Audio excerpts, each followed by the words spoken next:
আজ আমি তোমাদেরকে এমন একটা পার্কের ঠিকানা দিতে চলেছি যেখানে না আছে কোনো কিছু সিকিউরিটি গার্ড, যেখানে না আছে কোনো কিছু টিকিটের মূল্য। এই পার্কের সব থেকে বড় বিশেষত্ব রয়েছে যে এখানে কোনো কিছু টাইম টেবিল বলে কোনো কিন্তু ঠিক নেই। তোমরা যখনই খুশি কিন্তু এই পার্কে আসতে পারবে, তাই স্কিপ না করে সম্পূর্ণ ভিডিওটা দেখতে থাকো। আর এই ভিডিওর মধ্যে তোমাদেরকে আমি ফুল ডিটেলস দিতে চলেছি।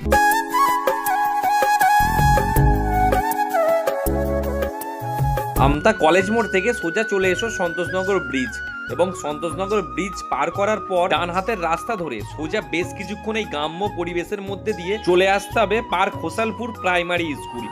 আমতা সন্তোষনগর ইকো পার্কের দিক থেকে আসতে গেলে কিন্তু এই দিক থেকে আসতে হবে, আর এই দিকটা কিন্তু পেঁড়োর দিক হয়ে যাচ্ছে। এই দিকটা, এই রাস্তাটা কিন্তু সোজা পেঁড়োর দিকে চলে যাচ্ছে। আর ওদিকে না গিয়ে ঠিক এখানে একটা স্কুল রয়েছে, স্কুলের ঠিক উল্টো দিক দিয়ে এই যে রাস্তাটা রয়েছে, এই রাস্তা দিয়ে কিছুটা যেতে হবে। এই প্রাইমারি স্কুলের কাছে এসে যে কাউকে বললে কিন্তু দেখিয়ে দেবে পার্ক খোসালপুর চিলড্রেন পার্কে যাওয়ার রাস্তাটি। তো বন্ধুরা, এখন আমরা পার্কের ঠিক সামনে চলে এসেছি, আর এই দিকে দেখতে পাচ্ছ ঠিক পার্কের এরিয়াটা রয়েছে। আর এখানে কিন্তু কোনোভাবে গেটও নেই, কোনো কিচ্ছু নেই। তোমরা যখনই খুশি আসলে কিন্তু এখানে আসতে পারবে, কোনো অসুবিধা নেই। আর এ পাশে রয়েছে একটা কালী মন্দির রয়েছে এই পাশে।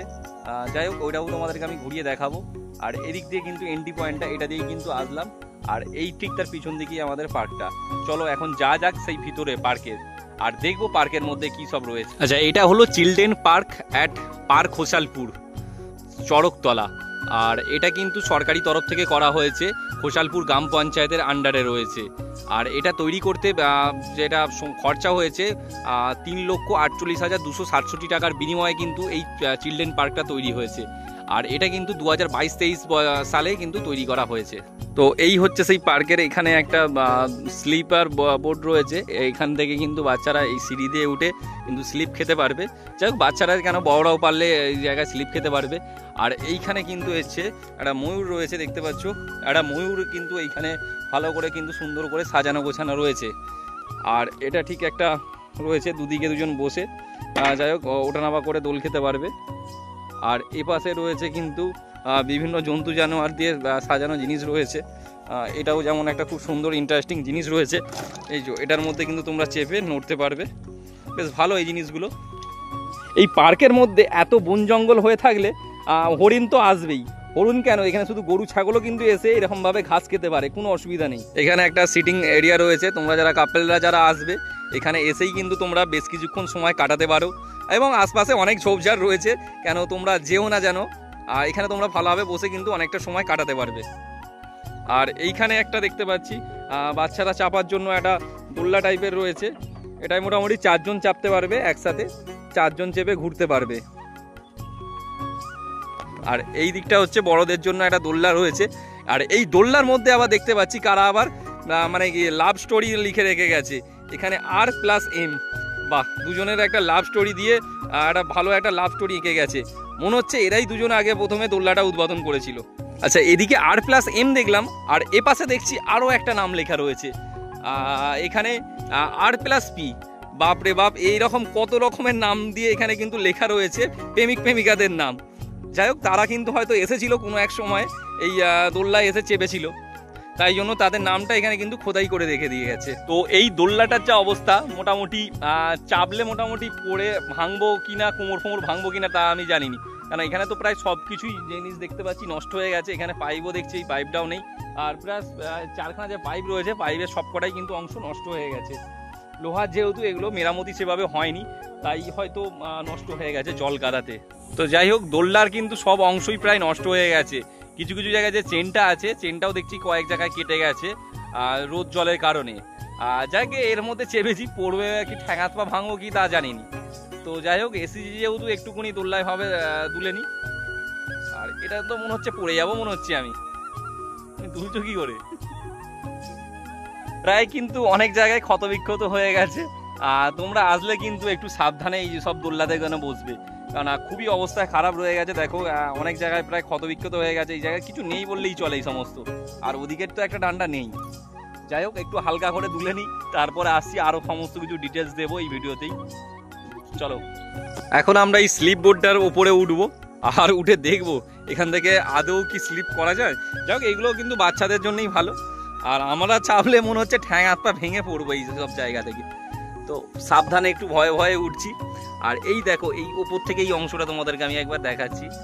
দেখো এখান থেকে গিয়ে ঠিক ওপাশে গিয়ে নামাবে, আর এখান থেকে পুরো পার্কের একবার দৃশ্যটা দেখো, পুরো কিন্তু সব বন জঙ্গলে ভর্তি।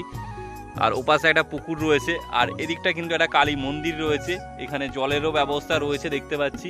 এখানে আসলে কিন্তু এই মোটামুটি একটু এইগুলো একটু ঘুরতে পারবে বা এইগুলোর মধ্যে একটু আনন্দ উপভোগ করতে পারবে, এর আদার্স কিছু কিন্তু এখানে পাবে না।